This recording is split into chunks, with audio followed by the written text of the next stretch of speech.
Vamos imaginar o seguinte cenário. Duas pessoas com a exata mesma meta. Elas adotam, a mesma dieta rigorosa, o mesmo cronograma de estudos ou até a mesma estratégia financeira. A mesma fórmula mágica que todo mundo tenta vender. Exato. E aí, uma delas alcança o sucesso de uma forma quase natural, fluida, sabe? Enquanto a outra luta, sofre, gasta cada grama de energia e, meses depois, volta exatamente à estaca zero. E a sociedade logo aponta o dedo, né? Diz que faltou disciplina ou força de vontade. Pois é. Mas e se a diferença entre o fracasso e o sucesso não tiver absolutamente nada a ver com o esforço consciente?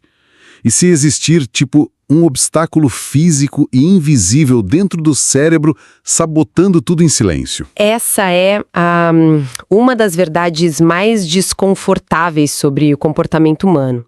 A maioria esmagadora das tentativas de mudança fracassa porque o esforço superficial tenta resolver um problema estrutural. É a tentar cortar a erva daninha pela folha e não pela raiz, né? Perfeito. É uma batalha perdida desde o início. É exatamente esse o foco do nosso mergulho profundo de hoje. A gente vai destrinchar a mecânica de como o cérebro humano filtra a própria realidade para confirmar quem a pessoa acredita ser lá no fundo. Nossa missão não é ficar dando de casinhas rasas de produtividade. Com certeza não. O objetivo aqui é mapear um plano de ação prático, todo fundamentado na neurociência, para reprogramar essa identidade raiz. Fazer com que os resultados externos sejam uma consequência natural e não aquela luta exaustiva de sempre. Isso.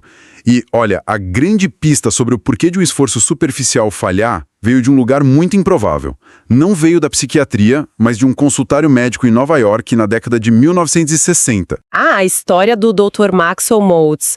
Ele era um cirurgião plástico extremamente renomado na época. Um dos melhores, pelo que as fontes relatam. Sim. E ele começou a notar um padrão, bem perturbador no consultório dele, que acabou mudando a psicologia moderna. Como assim? O que um cirurgião plástico tem a ver com a psicologia? Então, ele operava pacientes com problemas estéticos variados. Consertava um nariz, removia uma cicatriz severa que incomodava a pessoa a vida toda. O trabalho estético ficava impecável, sabe? Aquela simetria perfeita. Tá, e aí? Para alguns pacientes, a mudança era mágica. A personalidade mudava da noite para o dia, a pessoa passava a olhar nos olhos, ganhava uma confiança absurda. Bem, a lógica dedutiva diz que se o defeito físico sumiu, a vergonha some junto e a confiança aparece na hora. O espelho reflete o sucesso da cirurgia. Deveria ser assim. Mas o Dr. Maltz ficou fascinado justamente com a outra metade dos pacientes. Pessoas que passavam pela mesmíssima cirurgia, com resultados absolutamente perfeitos no bisturi e continuavam exatamente com a mesma personalidade reclusa.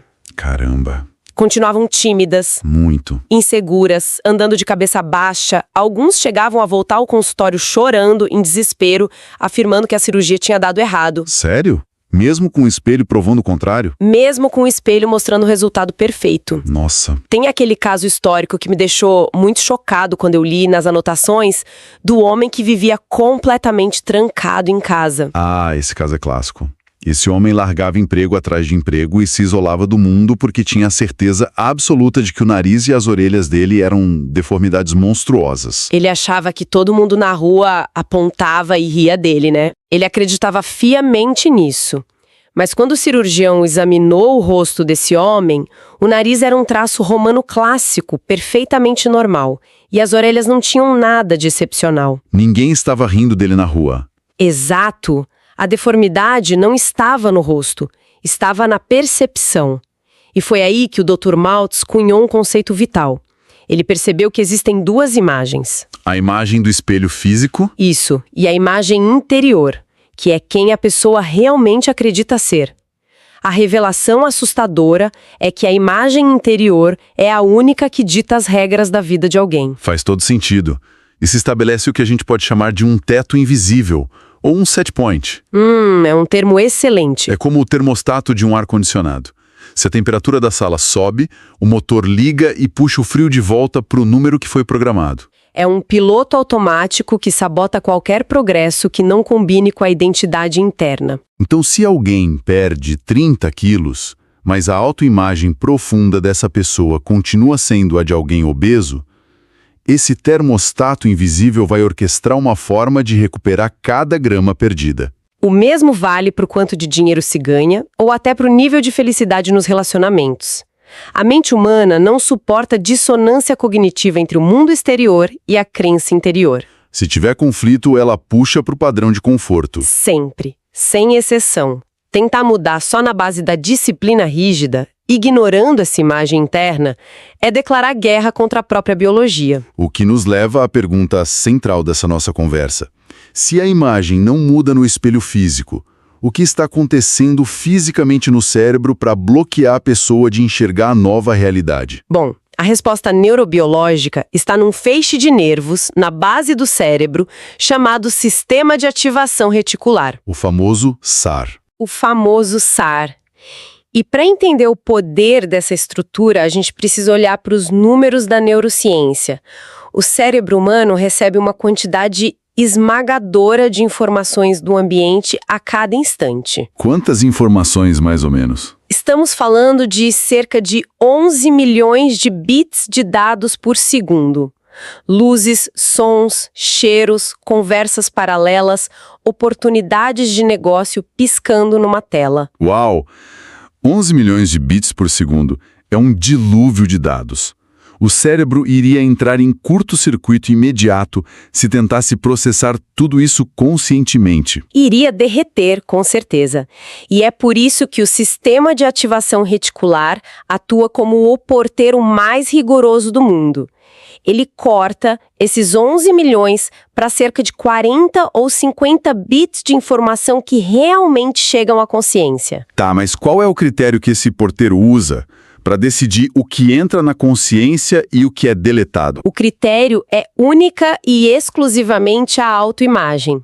O SAR simplifica, filtra e modifica os dados da realidade para que eles se encaixem com precisão cirúrgica no que o indivíduo já acredita sobre si mesmo. Deixa eu tentar trazer isso para uma analogia bem moderna para ficar claro para quem está ouvindo. Pelo que eu estou entendendo, o sistema de ativação reticular é tipo o algoritmo de uma rede social, mas muito, muito mais agressivo. Adoro essa comparação. Continua. Sabe quando a pessoa para por 3 segundos a mais para assistir a um vídeo sobre uma tragédia e de repente o aplicativo inteiro só entrega vídeos tristes e esconde tudo que é alegre? Sim, o algoritmo entende que é aquilo que prende a atenção. Exato.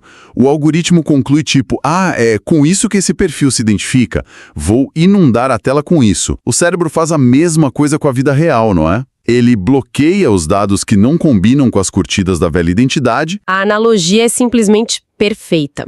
Se a identidade base da pessoa é ancorada na escassez, o algoritmo reticular vai ativamente apagar do campo de visão qualquer evidência de um caminho mais fácil. Tipo aquela crença de que a vida é um sofrimento constante e tem que sangrar para conseguir um mínimo. Isso mesmo.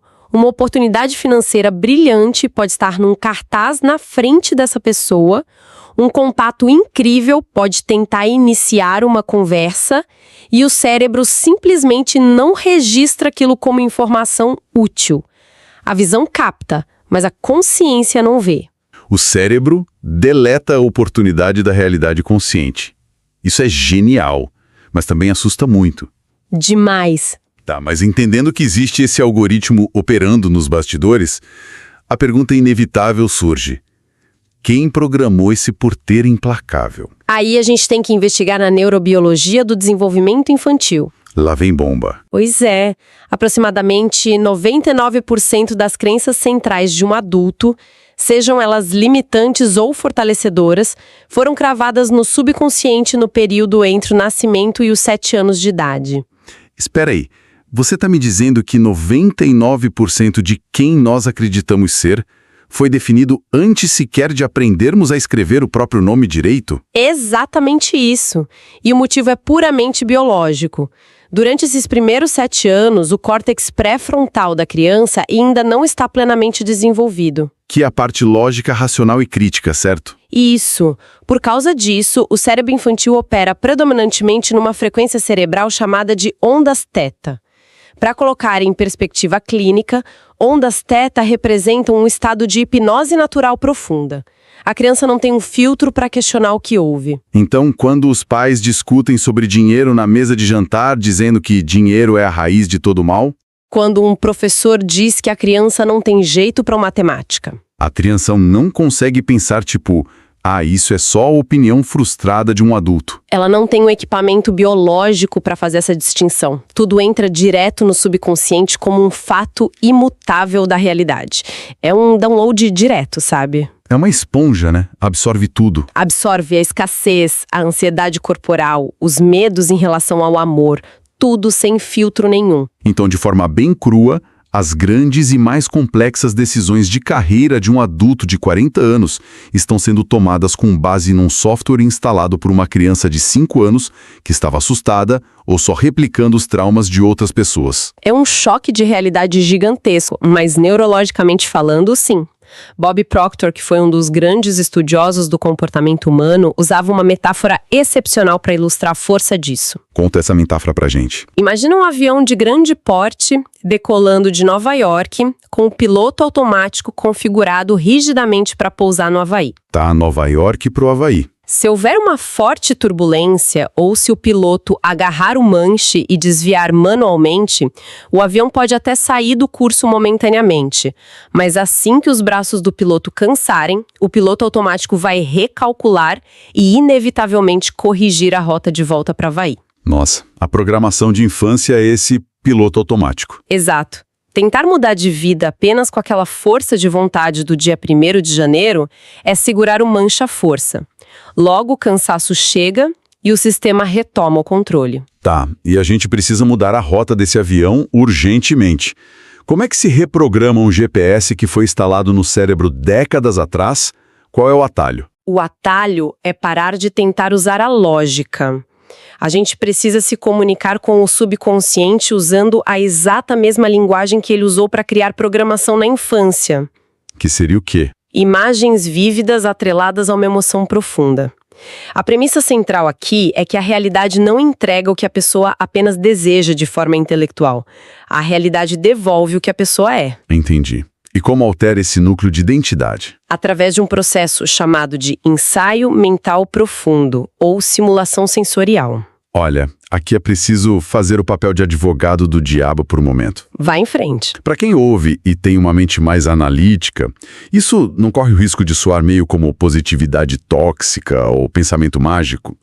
Sabe aquela ideia de feche os olhos, visualize 1 milhão na conta e o universo entrega na sua caixa de correio? Fundamental separar as coisas. Essa associação com o misticismo barato impede muita gente de usar o próprio cérebro a seu favor.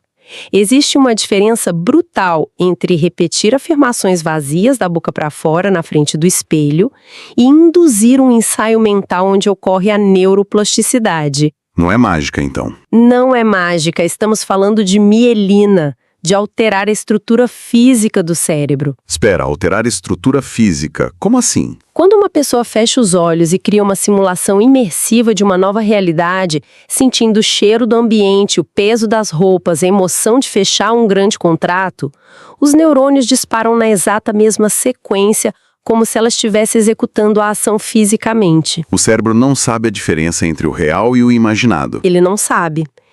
E quanto mais esses neurônios disparam juntos durante a imaginação, mais eles se conectam. Eles começam a ser revestidos por essa substância chamada mielina, que isola o circuito e torna a transmissão de informações muito mais rápida. O cérebro literalmente começa a construir a arquitetura neurológica do sucesso antes dele acontecer no mundo físico. É a biologia pavimentando a estrada antes do carro passar. Exato. E a história está cheia de exemplos práticos disso. Conrad Hilton, muito antes de ser o magnata fundador da rede de hotéis Hilton, quando ainda não tinha dinheiro nem para administrar uma pequena pensão, passava horas brincando mentalmente de administrar grandes hotéis. Ele já vivia a realidade internamente. Sim, ele imaginava a textura do tapete do saguão, as conversas com os funcionários e Napoleão Bonaparte também.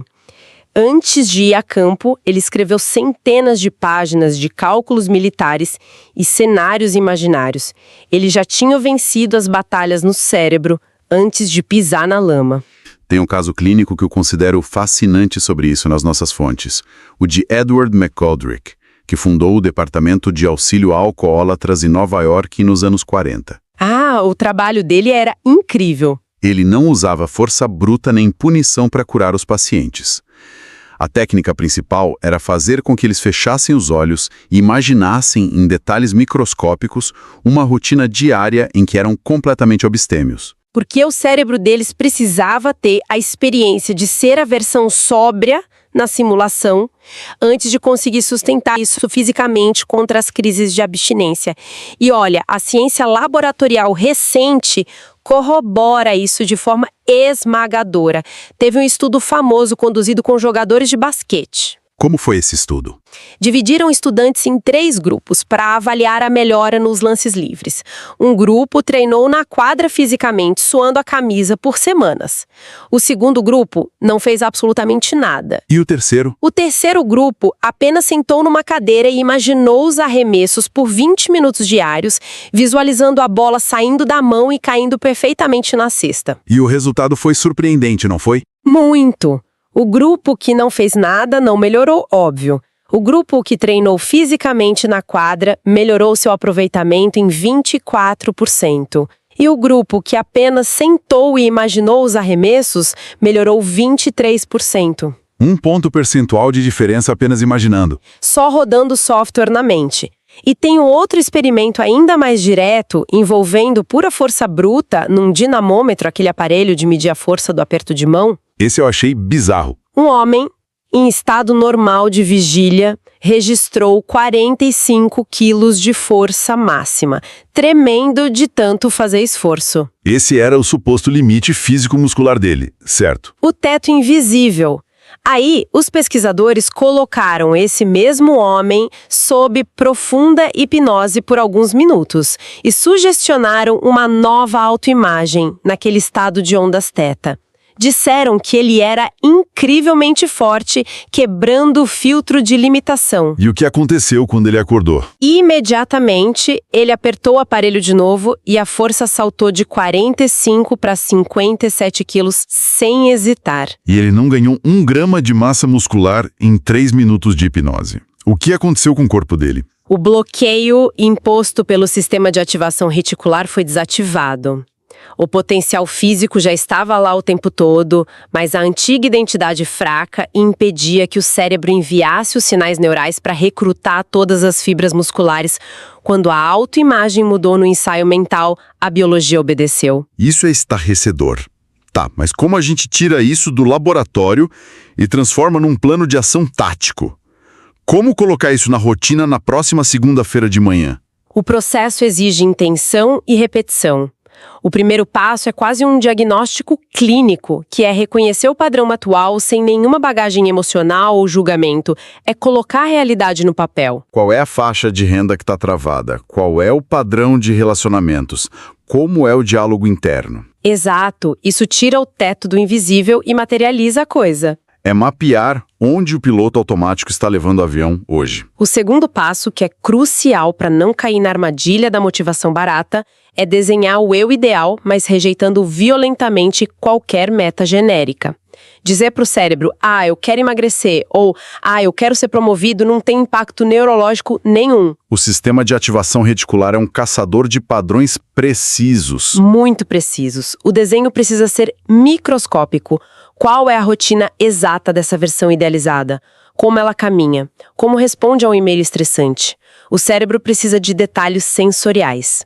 E o terceiro passo é usar essa persona como um conselheiro diário. Antes de tomar uma decisão, tipo desde o prato de comida até assinar um contrato, perguntar a si mesmo como a versão ideal de mim agiria agora. Isso mesmo. O que nos traz a uma das estratégias que eu considero mais geniais para hackear esse sistema de crenças. A estratégia das pequenas mudanças absurdas na rotina. Ah, essa é fantástica. Quando a gente tenta mudar a vida inteira de uma vez, do dia para a noite, o cérebro entra em pânico. Então, uma técnica poderosa é inserir quebras de padrão minúsculas no dia a dia. Sim, coisas bem bobas mesmo. Calçar o sapato esquerdo antes do direito, se a vida inteira o costume foi começar pelo direito. Escovar os dentes ou comer usando a mão não dominante, escolher um caminho sutilmente diferente para o trabalho. Essas microquebras parecem brincadeira, mas a ciência por trás delas é muito profunda. Envolve uma área do cérebro chamada gânglios da base, que é onde os nossos hábitos automáticos moram. Explica melhor essa dinâmica entre o hábito e a atenção. Quando um hábito está enraizado nos gânglios da base, o córtex pré-frontal basicamente dorme. A pessoa faz as coisas no piloto automático. Ao decidir deliberadamente comer com a mão esquerda, a pessoa cria um erro de percurso que força o córtex pré-frontal a despertar e assumir o controle manual. E isso serve para provar ao cérebro, fisicamente, que o indivíduo tem a capacidade de sobrepor a programação base. É como encontrar uma pequena falha na Matrix. Perfeito. Ao afrouxar a rigidez do velho eu em atitudes minúsculas, a mente aceita que o piloto automático pode ser desligado em áreas maiores também. A inércia é quebrada. Se o cérebro percebe que pode mudar a forma de escovar os dentes sem correr perigo de vida, ele fica muito mais maleável para mudar a forma como lida com o medo de falar em público. Mas a gente precisa alertar que isso nos leva à fase mais perigosa de todo o processo de transformação, não é? A fase onde a maioria desiste sem nem saber o porquê.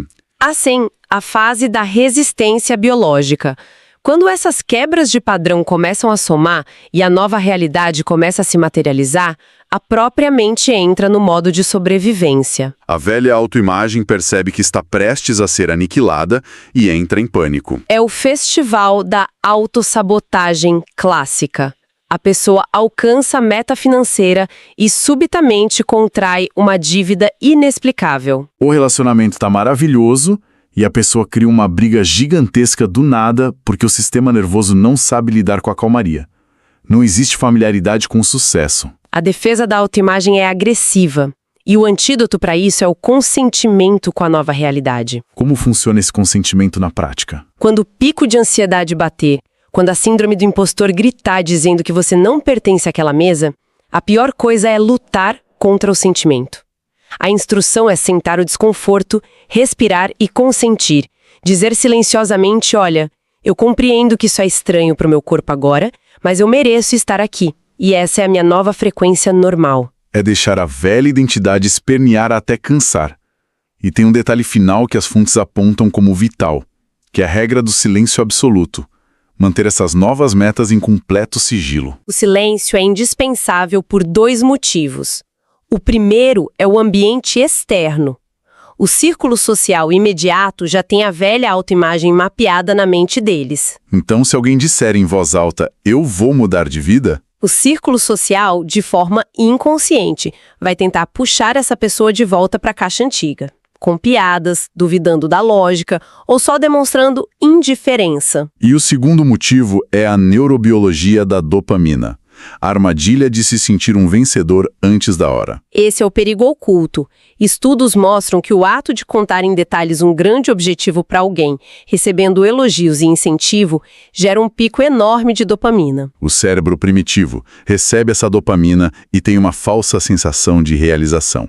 Ele pensa, ótimo, o trabalho já está feito. Isso, e aí a fome intrínseca e o estado de alerta necessários para executar o plano despencam. A energia escoou pela boca. Isso mostra um lado incrivelmente humano e bem solitário da mudança. Manter os planos em silêncio significa aceitar que, durante um bom tempo, quem está mais próximo não vai entender as suas atitudes.